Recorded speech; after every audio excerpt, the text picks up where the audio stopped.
Hey, welcome back to Live on Purpose TV. Today, the top 10 ways to increase productivity.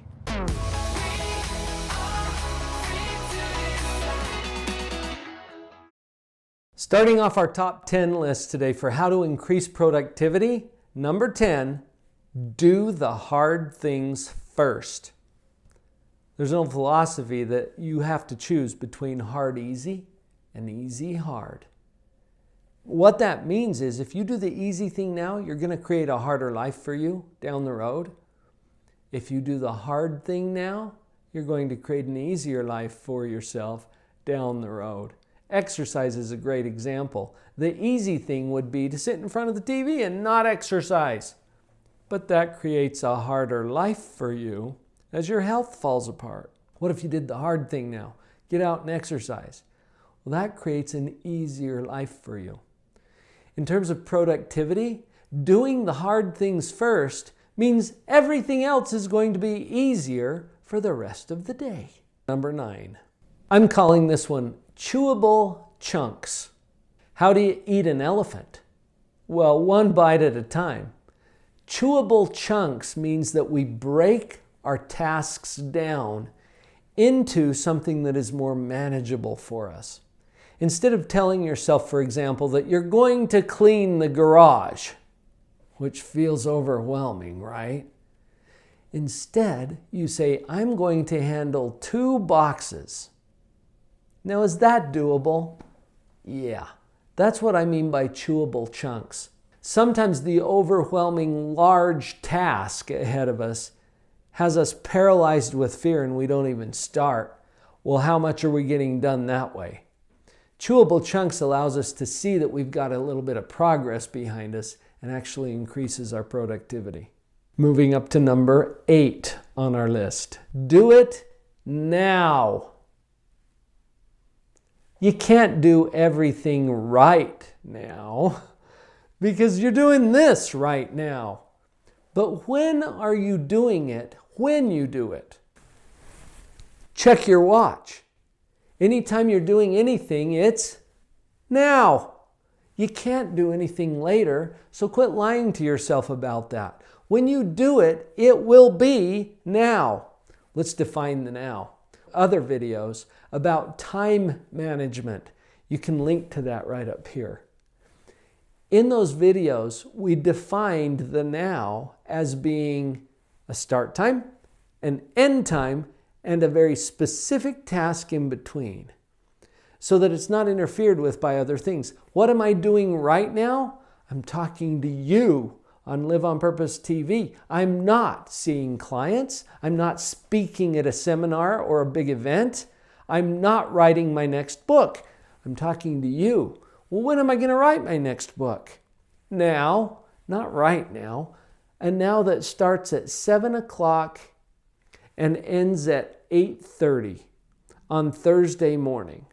That's just an example. Actually, a more realistic one for me is 5 o'clock to 7 o'clock Saturday morning. Nobody else wants me during that now, and I can get a lot of things done during that now. Do it now, defined as a start time and end time, specific task in between. It'll increase your productivity. Let's go to number 7. Create an exit strategy. Psychologically, this allows you to be more engaged, more productive during the now than if you didn't have an exit. How do you feel if you get roped into or drawn into or sucked into some kind of a task and you don't know when you're going to escape? My wife and I feel this sometimes about certain meetings that we have to attend. If we're on the board for this or the committee for that, and they say, we're going to have a committee meeting Thursday at 4 o'clock.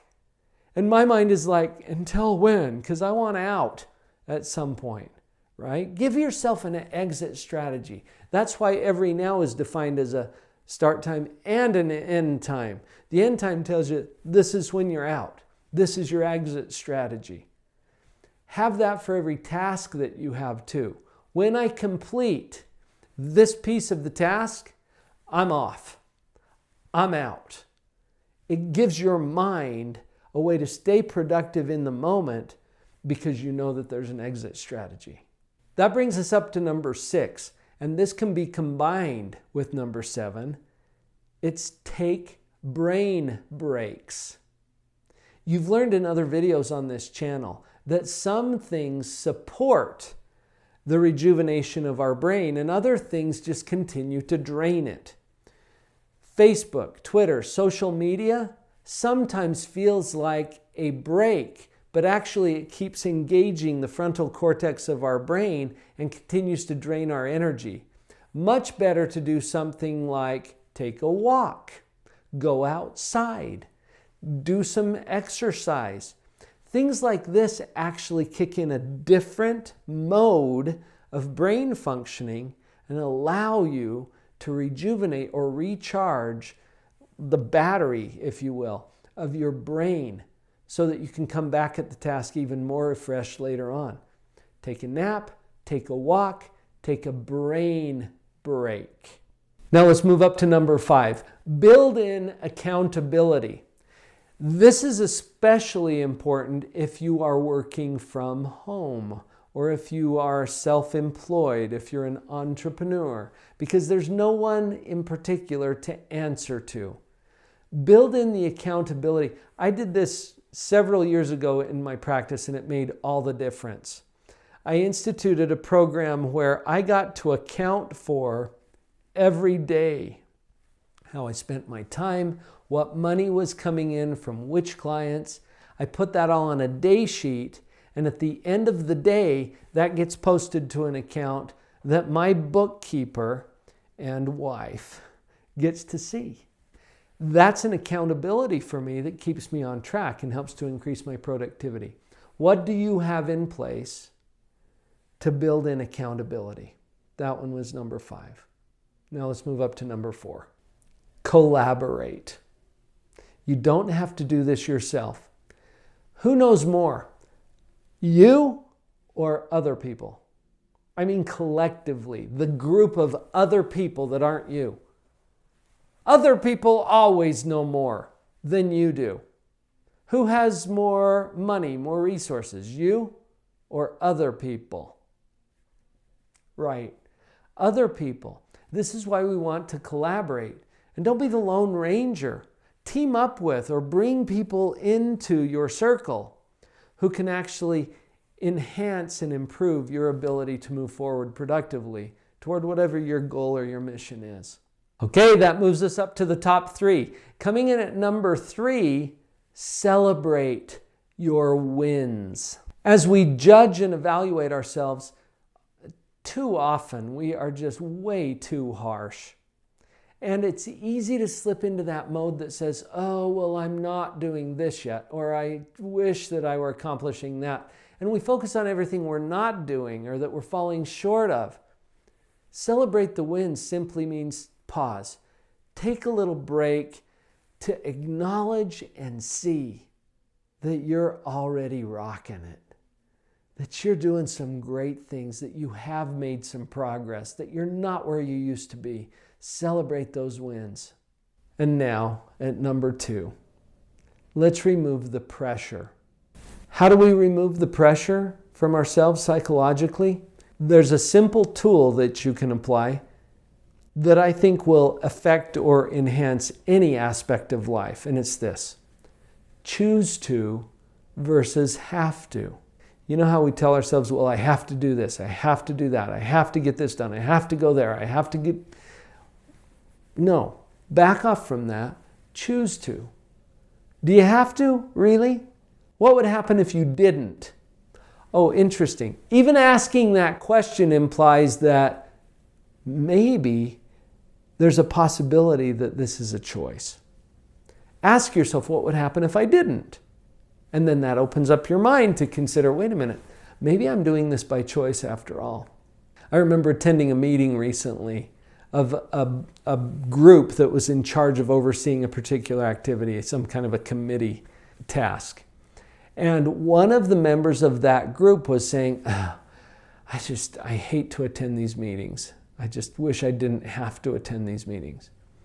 And we had a conversation about that. Really? You have to? What if you choose to? Oh, but I have to. See, holding on to that position creates the pressure. What would happen if you didn't come? Well, this and that and this and that would happen. Okay, so you're choosing to be here because you prefer being here to all the consequences that would happen if you didn't. Now, I know that that's subtle, but it's also powerful because it puts you back into choice. Choose to versus have to.